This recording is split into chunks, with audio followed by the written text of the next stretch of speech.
Olá, seja muito bem-vinda e muito bem-vindo à coleção A Cidade da Gente, que já percorreu de norte a sul do Brasil e agora chega aqui, na sua cidade, na forma desse livro muito precioso.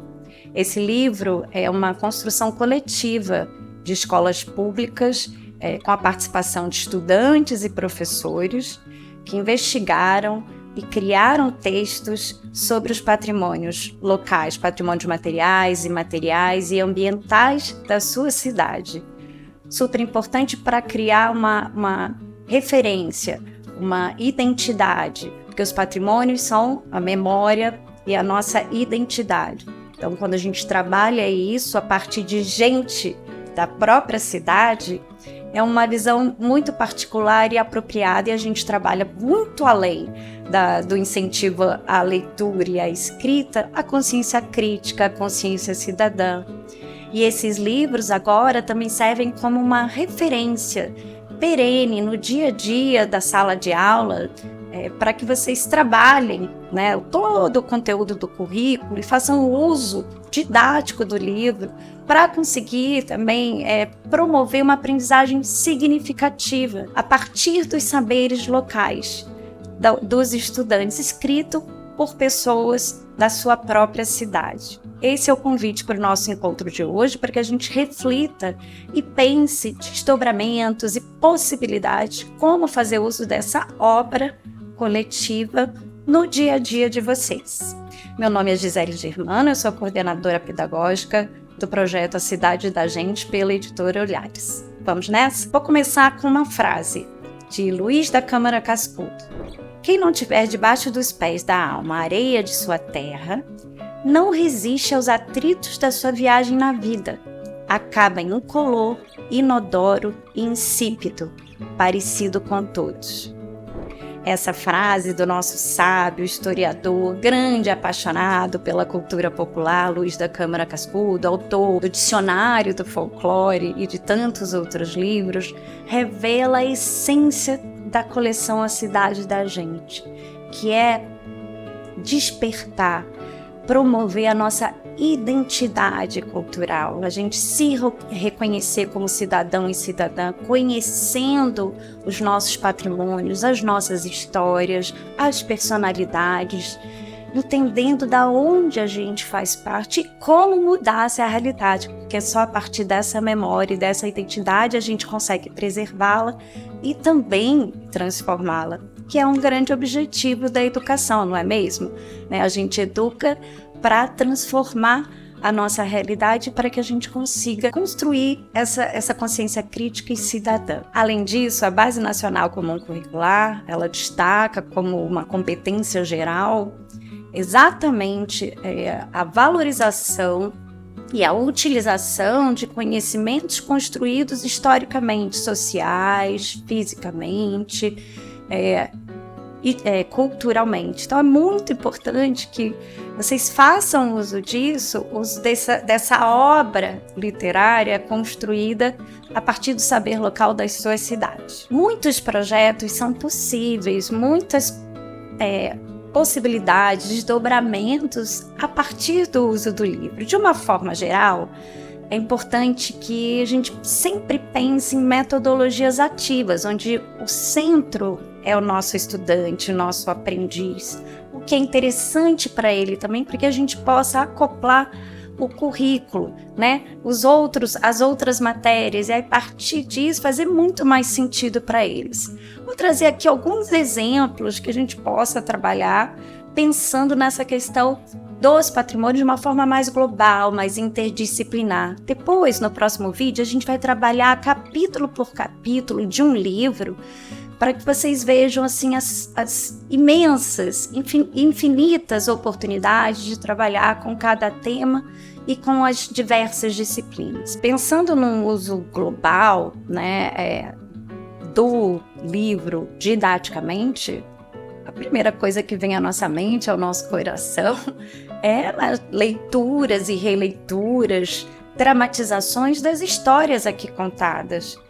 Trabalhar os gêneros literários, trabalhar isso no dia a dia, a construção de texto, a partir daquele gênero literário, como que eu poderia reescrever com a minha autoria. Super importante pensar na autoria dos estudantes, não só na reprodução, né? Como é que ele sente, como é que aquele tema o atravessa, e atravessa ainda mais porque é uma história da sua identidade.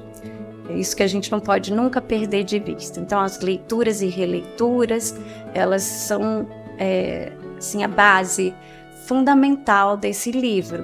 O que mais, além de leituras, releituras e dramatizações, que é a essência do uso didático do livro? A gente pode pensar em várias metodologias ativas de aprendizagem, como, por exemplo, aprendizagem baseada em projeto.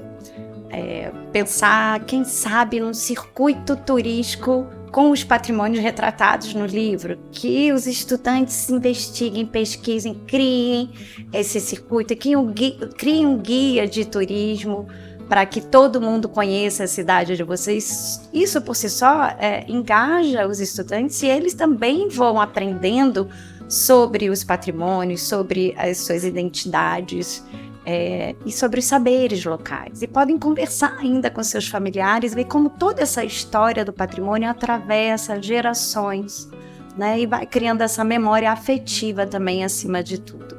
Outra forma é a aprendizagem baseada em problemas, solução de problemas, que vocês devem usar frequentemente. Pensar na preservação desses patrimônios. Como preservar? Eles podem escolher qual patrimônio que eles mais se interessaram, que eles mais se viram, que aí a gente traz também a voz do aluno, da aluna, para dentro do projeto. O que eles querem saber? Como que a gente vai fazer para preservar esse patrimônio, seja ele ambiental, imaterial ou material? E também outras formas, jogos, mão na massa. A aprendizagem, ela precisa ser saborosa, prazerosa e significativa. Essas são algumas formas, que vocês também já sabem outras, né?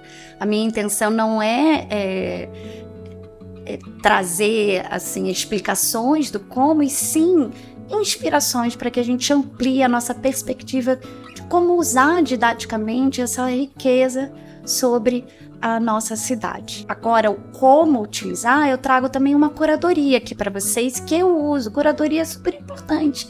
Você tem certamente alguns colegas que são seus curadores, mas eu trago alguns sites aqui bem bacanas de educação, como o Porvir, que traz aí alguns exemplos do uso da educação ambiental com metodologia ativa.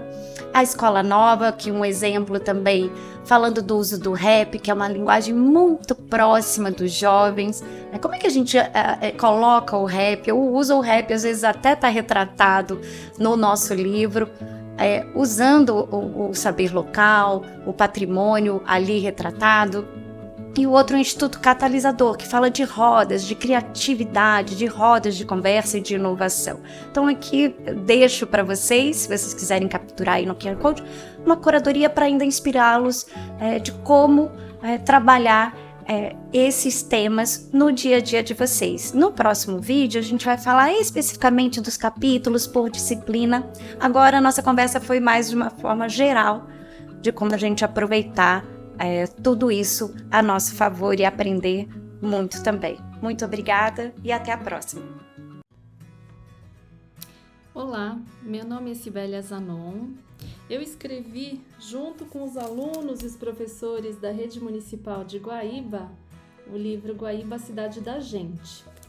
Então eu estou aqui hoje para contar um pouquinho sobre uma reunião que a gente teve com os professores que participaram ativamente da construção dessa história e trocar uma ideia com vocês sobre a importância de continuar esse processo, né, do livro que agora já está feito, o livro que tem diversos patrimônios da cidade, materiais e imateriais, relatados, narrados, né, pela voz dos alunos, dos moradores da cidade, com a condução de pesquisa de campo, dos professores.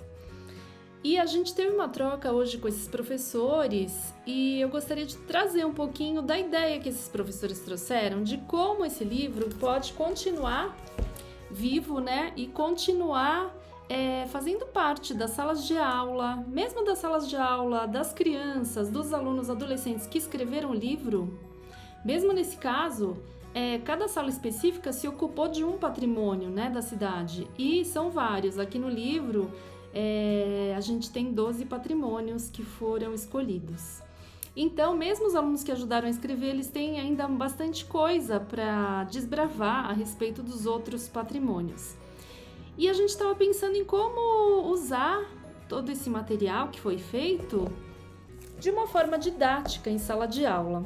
Então eu fiz aqui algumas anotações e vou compartilhar algumas ideias que foram trazidas por alguns dos professores, tanto de parte do processo que foi já vivido, né, que foi bacana, coisas que eles fizeram e que chamaram a atenção dos alunos e que eles gostaram de ter feito, quanto outros aspectos que eles tornariam mais vivos numa próxima atividade com base no livro. O professor Alandoni, por exemplo, ele trouxe alguns aspectos interessantes, dizendo que pouco se conhece da própria cidade, né? E que duas coisas que foram bem bacanas no projeto foram efetivamente sair um pouco da escola e conhecer outras áreas. Ele fez um intercâmbio com uma outra escola, não só com ele trabalha numa escola rural e fez um intercâmbio com uma outra escola. Então, só nisso as crianças já descobriram coisas bem interessantes e falaram que cada bairro ali da cidade é uma própria cidade, né? Considerando as diferenças que existem em cada lugar. Então, essa saída de campo ele considerou bem interessante para trazer novas percepções para os alunos, e mesmo uma saída de campo mais contida, digamos assim, no próprio bairro, uma saída de campo a pé no próprio quarteirão já trouxe coisas interessantes. Foram feitas entrevistas. A ideia das entrevistas ele traz também como uma sugestão entrevistar os mais velhos, entrevistar os pais, os avós e saber um pouco mais como era aquele bairro, como era a cidade antes e hoje. Isso pode trazer questões bem interessantes em termos históricos, em termos de geografia e, enfim, colocar os pés no chão efetivamente, saindo um pouco das paredes da escola, é uma sugestão do professor Alandoni. O professor Mário Lima trouxe uma abordagem interessante falando sobre a multidisciplinaridade. Ele teve recentemente, na escola onde ele trabalha, uma reforma na biblioteca. E o que ele fez foi trazer os professores de diversas áreas para essa biblioteca. E lá ele foi falando a respeito do livro e contando do trabalho que foi feito. Com isso, os professores ali da escola, que não participaram ativamente, diretamente na escrita do livro junto com os alunos, eles já tiveram uma ideia de todo esse conteúdo, de todos esses patrimônios. E o uso desse espaço da biblioteca foi uma inspiração que ele trouxe para aproveitar melhor esses espaços da escola e trazer essa multidisciplinaridade para professores de diversas áreas poderem trabalhar conteúdos diferentes do livro. A professora Caroline Guedes fez durante o processo de pesquisa com os alunos algumas brincadeiras. Entre elas, ela fez charadas, e isso foi uma coisa bastante legal, assim, as crianças ficaram bem animadas com essa ideia de charadas, e aí essa é uma sugestão que ela trouxe, né, de trazer esse caráter lúdico também para as atividades que envolvem os patrimônios da cidade. A Juliana, da Secretaria de Educação, ela estava falando sobre usar o livro fazendo um paralelo com a cidade, porque a cidade está sempre mudando. Então, por exemplo, a escadaria 14 de outubro já teve mudanças lá desde que o livro foi publicado agora recentemente. E é uma forma das crianças já fazerem uma reflexão sobre o que elas leram no livro, sobre o que há agora na escadaria nova, o que ocorreu, se é bom, se não é. Alinhado a isso, o professor Alandoni contou também como as crianças se sentiram impactadas e interessadas num ativismo mesmo em relação a diversas questões que elas foram vendo que precisavam ser melhoradas. Monumentos estragados ou, enfim, a poluição das águas foi muito falado no livro, né? Então, podem haver atividades realmente de uma troca com o poder público, de contribuições mesmo dos alunos, né, por meio tanto de cartas ou de, enfim, montar um perfil ou um site ou alguma coisa que traga essas contribuições e aquilo que eles estão percebendo e notando, eventualmente elaborar um vídeo. Há várias opções aí de contribuições mesmo mais efetivas que os alunos podem trazer para refletir sobre a cidade deles.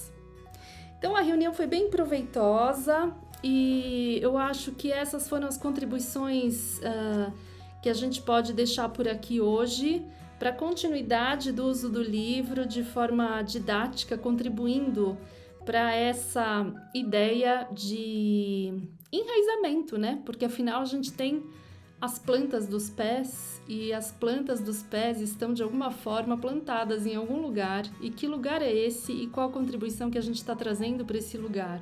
Muito obrigada e um bom trabalho para todos!